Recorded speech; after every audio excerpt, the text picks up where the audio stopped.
স্বাগত আমাদের ইউটিউব চ্যানেলে। যদি আমাদের ভিডিওটি ভালো লাগে তাহলে অবশ্যই সাবস্ক্রাইব করবে এবং বেল আইকনটি বাজিয়ে দেবে যাতে পরবর্তী নোটিফিকেশন পেতে পারো। দেখো, আজকে তোমাদের বয়েল এবং চার্লসের সূত্রের সমন্বিত রূপ পড়াবো। তোমাদেরকে বয়েলের সূত্র বলেছি আর চার্লসের সূত্র সম্বন্ধে কিছু অঙ্ক করিয়েছি, সেই অঙ্কগুলো আগে দেখে নেওয়া, তাহলে এটা বুঝতে সুবিধা হবে। দেখো, মনে করি নির্দিষ্ট ভরের কোনো গ্যাসের পরম তাপমাত্রা অর্থাৎ কেলভিন স্কেলে তাপমাত্রা টি তে চাপ এবং আয়তন যথাক্রমে পি এবং V, pressure volume P V ধরলাম। তাহলে কেলভিন স্কেলের তাপমাত্রা যখন টি থাকবে তখন কোনো একটা নির্দিষ্ট ভরের গ্যাসের চাপ এবং আয়তন পি এবং ভি ধরে নিলাম। এর বয়েলের সূত্র অনুসারে কি হয়, যখন ভর স্থির থাকে এবং টেম্পারেচার অর্থাৎ উষ্ণতা যখন স্থির থাকে তখন আয়তন, গ্যাসের আয়তন, নির্দিষ্ট ভরের গ্যাসের আয়তন তার ওই গ্যাসের চাপের সঙ্গে ব্যস্ত অনুপাতে পরিবর্তিত হয়। এটা বয়েলের সূত্র, অর্থাৎ ভি প্রপোর্শনাল টু 1/p, অর্থাৎ ভি সমানুপাতিক 1/p। আর চার্লসের সূত্র থেকে আমরা পেয়েছি শেষে v1/t1 equal v1/v2 equal to t1/t2 equal to ধ্রুবক। অতএব v1/t1 লিখতে পারি v1/t1 ইকুয়াল টু ধ্রুবক। v/t ইকুয়াল টু k, বা এরকম যদি v/t ইকুয়াল টু k হয় তাহলে আমরা লিখতে পারি v প্রপোর্শনাল টু t, অর্থাৎ v সমানুপাতিক t। অর্থাৎ যদি টেম্পারেচার বাড়ে তাহলে গ্যাসের আয়তন বাড়বে। অর্থাৎ চার্লসের সূত্র অনুযায়ী v প্রপোর্শনাল টু বা v সমানুপাতিক t, অর্থাৎ যদি টেম্পারেচার বাড়ে তাহলে গ্যাসের আয়তন বাড়বে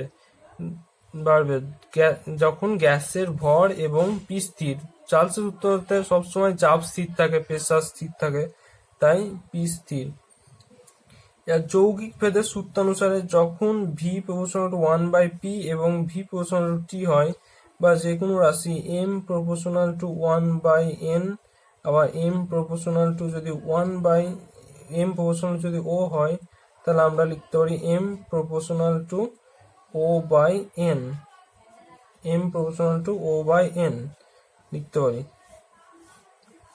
তো আমি ভি প্রপোর্শনাল টু t/p লিখলাম যখন গ্যাসের ভর স্থির থাকবে এবং টেম্পারেচার এবং প্রেসার অর্থাৎ উষ্ণতা এবং তাপমাত্রা, উষ্ণতা হচ্ছে পরম স্কেলে উষ্ণতা এবং তাপমাত্রা পরিবর্তনশীল হবে। এবার ভি ইকুয়াল টু k/t ভেদের নিয়ম অনুসারে একটা ধ্রুবক বসাতে হয় যদি সমানুপাতিক তুলতে হয়, তাহলে V equal to kt/p, V equal to kt/p। পিটাকে এদিকে ভি এর সঙ্গে গুণ করলাম, PV equal to KT, PV equal to KT, এটাকে আদর্শ গ্যাস সমীকরণ বলা যায়। এবার টিটাকে এদিকে দিলাম, নিচে নামালাম পিভি এর, তাহলে পিভি/টি ইকুয়াল টু কে। দেখো, নির্দিষ্ট ভরের গ্যাসের প্রাথমিক চাপ, আয়তন এবং পরম তাপমাত্রা যদি P1, V1 এবং T1 হয়, অর্থাৎ যখন টেম্পারেচার অর্থাৎ পরম স্কেলে উষ্ণতা যখন T1 কেলভিন, তখন ওই গ্যাসের চাপ এবং আয়তন যদি P1 এবং V1 হয়, তাহলে অন্তিম চাপ যদি P2 এবং অন্তিম আয়তন V2 এবং অন্তিম তাপমাত্রা পরম স্কেলে তাপমাত্রা T2 হয়, তাহলে এই সমীকরণ অনুসারে P1 V1/T1 equal to constant বা ধ্রুবক। তো যদি কোনো গ্যাসের চাপ এবং ওই গ্যাসের আয়তনের গুণফল এবং ওই গ্যাসের যে তাপমাত্রা টেম্পারেচার তার ভাগফল যদি হয় তাহলে সেটা ধ্রুবক হয় সর্বদা। অর্থাৎ P1 V1/T1 equal to k এবং P2 V2/T2 equal to k। এবার কে ধ্রুবক, দুটোই ধ্রুবক, তাই আমরা দুটোকে সমান করতে পারি। P1 V1/T1 equal to P2 V2/T2। এই সূত্রটা তোমাদেরকে সবসময় মনে রাখতে হবে, এটা থেকেই অঙ্ক করতে হবে এই সমন্বয় সূত্রে।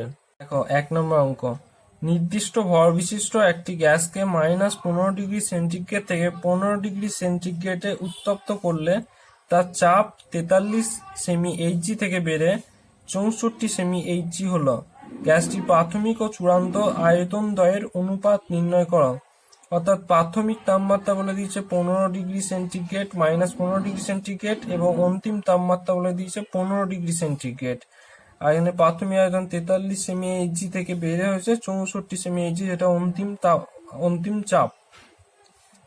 এর প্রাথমিক উষ্ণতা T1 ইকুয়াল টু -15 প্লাস 273।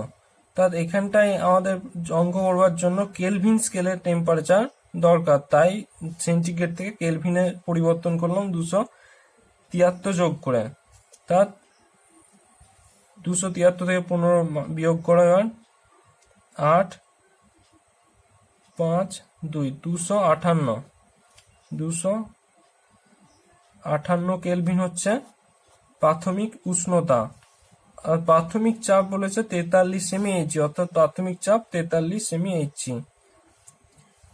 এর প্রাথমিক আয়তন কত? প্রাথমিক আয়তন ধরলাম V1, বলছে প্রাথমিক আয়তন এবং চূড়ান্ত আয়তন এই দুটোর অনুপাত নির্ণয় করতে বলেছে। তাহলে প্রাথমিক আয়তন ধরলাম আমরা V1 এবং চূড়ান্ত আয়তন ধরলাম V2। আর চূড়ান্ত তাপমাত্রা হচ্ছে 15 ডিগ্রি সেন্টিগ্রেড, তাহলে 15 plus 273 kelvin equal to 288 kelvin. আর চূড়ান্ত প্রেসার অর্থাৎ চূড়ান্ত চাপ হচ্ছে 64 সেমি এইচজি। এবার সমন্বয় সূত্র থেকে দেখো P1 V1 by T1 equal to P2 V2 by T2।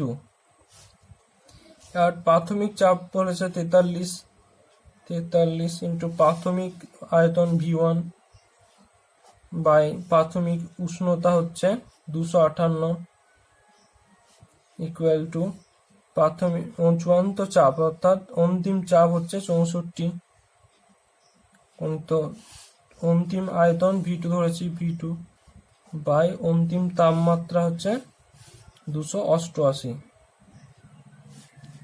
এবার V1 এদিকে রাখো আর V2টাকে এদিকে নিয়ে আসো, তাহলে V1 এর তলায় V2 ইকুয়াল টু 64 ইন্টু দিয়ে 258 উপরে দাও 258 বাই 288 ইন্টু 43।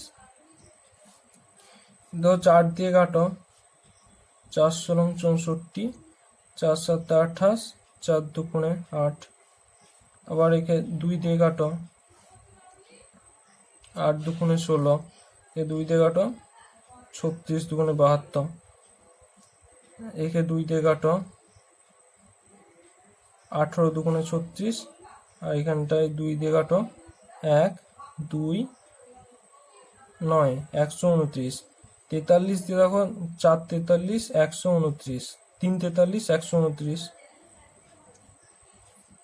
3 দিয়ে 18 দিয়ে কাটো 3 6 18, 6 কে 2 দিয়ে কাটো 3, আর 8 কে 2 দিয়ে কাটো 4, তাহলে 4/3 V1 বাই V2। অতএব প্রাথমিক আয়তন এবং অন্তিম আয়তন দ্বয়ের মধ্যে অনুপাত হলো 4:3, অর্থাৎ V1:V2 equal to 4:3। 0 degree centigrade তাপমাত্রায় নির্দিষ্ট ভরের কোনো গ্যাসকে উত্তপ্ত করলে গ্যাসের চাপ ও আয়তন উভয় দ্বিগুণ হয়। গ্যাসের চূড়ান্ত তাপমাত্রা কত হবে? 0 ডিগ্রি তাপমাত্রা একটা নির্দিষ্ট পরিমাণ ভরের কোনো গ্যাসকে উত্তপ্ত করছি, তাহলে গ্যাসটার প্রাথমিক চাপ এবং প্রাথমিক আয়তন যা ছিল সব দ্বিগুণ হয়ে গেছে পরে উত্তপ্ত করবার পর। তাহলে গ্যাসটার চূড়ান্ত তাপমাত্রা অর্থাৎ কত ডিগ্রি তাপমাত্রায় আমরা গ্যাসটাকে উত্তপ্ত করলাম, তার জন্য যে গ্যাসটার প্রাথমিক চাপ এবং আয়তন ছিল সেটা দ্বিগুণ হয়ে গেল। তাহলে গ্যাসটার প্রাথমিক উষ্ণতা 0 ডিগ্রি সেন্টিগ্রেড বলেছে, তো 0 ডিগ্রি সেন্টিগ্রেডকে কেলভিন করতে হলে 0 প্লাস 273 সমান 273 কেলভিন। প্রাথমিক চাপ আমরা ধরে নিলাম P1, প্রাথমিক আয়তন ধরলাম V1, তাহলে চূড়ান্ত উষ্ণতা কত সেটা আমাদের কাছে জানতে চেয়েছে। আর চূড়ান্ত চাপ হচ্ছে দ্বিগুণ হয়ে গেছে, কারণ প্রাথমিক চাপের দ্বিগুণ হয়ে গেছে চূড়ান্ত চাপ এবং চূড়ান্ত আয়তন, তাহলে 2P1, আর চূড়ান্ত আয়তন 2V1, কারণ এই দুটো চাপ এবং আয়তন উভয় দ্বিগুণ হয়ে গেছে গ্যাসকে উত্তপ্ত করার জন্য। তাহলে এবার সমন্বয় সূত্র দেখো P1 V1 by T1 equal to P2 V2 by T2। এবার P1 জায়গায় P1 V1 বাই T1 এর জায়গায় 273 ইকুয়াল টু P2 এর জায়গায় P2 ইকুয়াল টু 2P1 লিখলাম, V2 equal to 2V1 into 2V1 by T2 কত সেটা জানতে চাইছে আমাদের কাছে, T2 লিখলাম। P1 কেটে দাও আর V1 কেটে দিলাম, তাহলে T2 ইকুয়াল টু 4 ইন্টু 2 দুগুণে 4, 4 ইন্টু 273, তাহলে গুণ করলে হয় 3 4 12, 2 হাতে থাকলে 1, 4 7 28, 1 29 9, 4 দুগুণে 8 আর 2 10, 1092 kelvin, 1092 kelvin T2 equal to. তাহলে আমরা T2 ইকুয়াল টু 1092 কেলভিন পেলাম, এটা কেলভিন স্কেলে। সেন্টিগ্রেড স্কেলে নিয়ে তাহলে T2 equal two 1092 minus 273 degree centigrade, বিয়োগ করো 1092 273, 9 1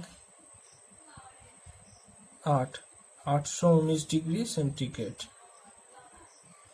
হচ্ছে চূড়ান্ত তাপমাত্রা। অর্থাৎ এই 819 ডিগ্রি সেন্টিগ্রেডে উত্তপ্ত করলে এই নির্দিষ্ট ভরের গ্যাসটার প্রাথমিক যে চাপ এবং আয়তন ছিল সেই দুটো দ্বিগুণ হয়ে যাবে।